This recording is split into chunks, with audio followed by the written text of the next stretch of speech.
ये क्वेश्चन है, most important question है, आई थिंक एनसीईआरटी में भी है, बाकी एसएल में, एचसी वर्मा में, सब में तो है ही। ठीक है, तुम लोगों के बोर्ड में भी आ चुका है, तुम्हारे स्कूलों में भी पूछा जाता है, बहुत कॉमन क्वेश्चन है। क्वेश्चन ये है कि एक कंडक्टिंग रॉड है जिसका लेंथ L है, जिसको ओमेगा के एंगुलर वेलोसिटी से रोटेट किया जाता है इन मैग्नेटिक फील्ड। जो मैग्नेटिक फील्ड का डायरेक्शन है वो perpendicular to the plane of the circle है। ये सर्कल बनाएगा ना,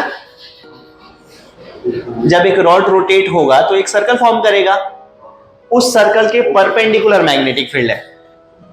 मैंने ले लिया इनटू द प्लेन, क्वेश्चन में ऐसा लिखा नहीं होता इनटू द प्लेन और आउट ऑफ द प्लेन, ये तुम्हें खुद से बनाना होगा।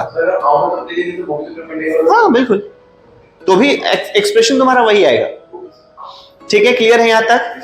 तो तुम्हें बताना है क्या क्या। पहला, EMF induce between ends of the rod, इसके बीच में कितना ईएमएफ इंड्यूस होगा। दूसरा, करंट इन द रॉड।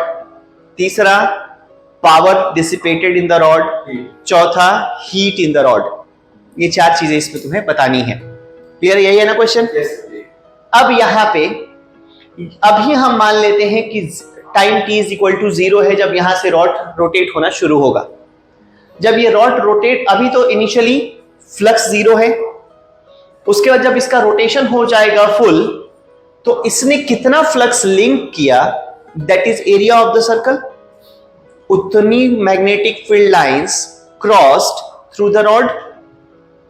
जब एक सर्कल पूरा करेगा तो जितना एरिया होगा इस सर्कल का, उतना ही तो फ्लक्स लिंक हुआ है मैग्नेटिक फील्ड से, मतलब रॉड से। फिर से सुन लो, देखो यहां पर रॉड है, इनिशियल सिचुएशन समझना। मैग्नेटिक फील्ड इसमें जो है अभी 0 काउंट करते हैं कि अभी कोई भी मूवमेंट नहीं है, तो मैग्नेटिक फील्ड अभी फ्लक्स 0 है। अब जब ये रॉड घूम के ऐसे कंप्लीट एक सर्कल लेके यहां पहुंचेगा, ठीक, कंप्लीट एक सर्कल लेके जब यहां पहुंचेगा रॉड, तो उस वक्त जितने मैग्नेटिक फील्ड लाइंस रॉड से गुजर चुके होंगे, दैट इज फ्लक्स। तो उसके लिए जो एरिया होगा, that area covered by the rod. तो मैग्नेटिक फील्ड मिल गया, एरिया मिल गया, फ्लक्स आ गया। चेंज इन फ्लक्स, एंगल किस लिए? परपेंडिकुलर है एरिया और मैग्नेटिक फील्ड। ठीक है, तो यहां पर 0 डिग्री हो जाएगा, cos 1 हो जाएगा, है ना। अब यहां पे चेंज इन फ्लक्स, इनिशियल 0 और final b into a। Sir अगर एरिया वेक्टर और मैग्नेटिक फील्ड के बीच में परपेंडिकुलर है तो cos 90 तो 0 होता है। एरिया वेक्टर हमेशा पर प्लेन के परपेंडिकुलर होता है, तो मैग्नेटिक फील्ड और एरिया एक ही डायरेक्शन में हो जाता है। मिस मत करो दिमाग से अपनी, यहां तक ठीक है। तो अब हमारे पास आ गया फाइनल फ्लक्स, आ गया इनिशियल फ्लक्स, आ गया। टाइम कितना लगने वाला है उसको हम टाइम पीरियड कह देंगे, एक चक्कर में लगने वाला time, that is time period. चलो, ये था एक्सप्लेनेशन। अब हम लिखते हैं EMF induced by Faraday's law. क्या हो जाएगा? EMF इज इक्वल टू, मैं मोड ले लेता हूं, φ2 - φ1 अपॉन t। डन।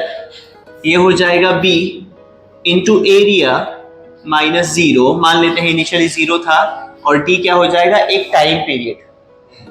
तो ये हो जाएगा b, और एरिया हो जाएगा पाई l स्क्वायर। टाइम t को मैं लिख दूं 2π/ω,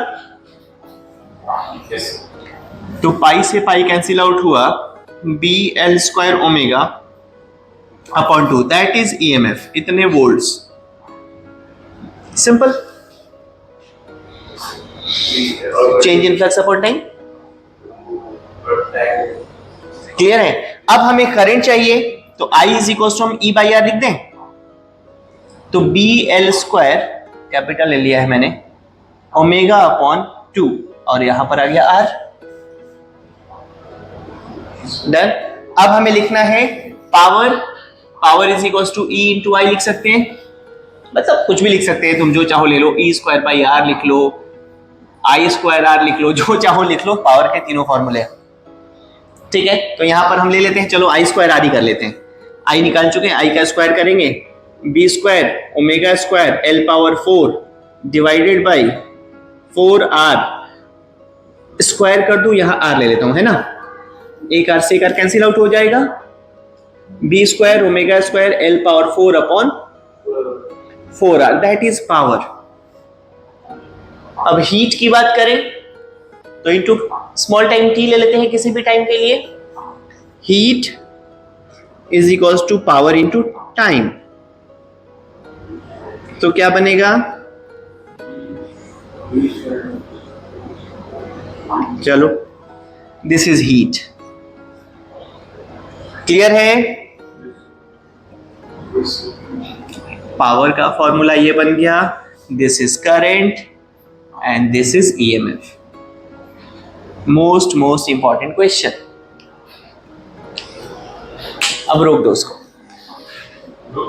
रोक दो, पॉज करो।